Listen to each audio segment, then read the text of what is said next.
AP assembly సమావేశాలు 6వ రోజుకు చేరుకున్నాయి. ఇవాళ పంచాయతీరాజ్ సవరణ బిల్లుతో పాటు పలు కీలక బిల్లులు శాసనసభ ముందుకు రానున్నాయి. ఇవాళ ఏపీ అసెంబ్లీలో ముందుగా ప్రశ్నోత్తరాలు నిర్వహించనున్నారు.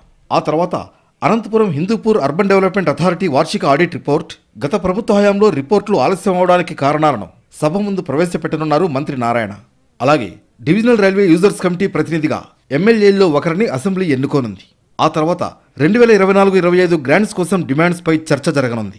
ప్రశ్నోత్తరాల తర్వాత అసెంబ్లీలో పలు కీలక బిల్లులను తీసుకురానుంది ఏపీ ప్రభుత్వం.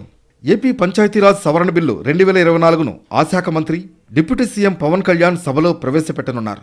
మంత్రి నారాయణ ఏపీ మున్సిపల్ లా సవరణ బిల్లును ప్రవేశపెట్టనున్నారు. వీటితో పాటు ఎన్టీఆర్ హెల్త్ యూనివర్సిటీ సవరణ bill, AP ayurvedic homeopathic medical practitioners registration సవరణ bill, AP medical practitioners registration సవరణ bill, AP land grabbing prohibition bill, AP cooperative societies సవరణ బిల్లులు సభ ముందుకు రానున్నాయి.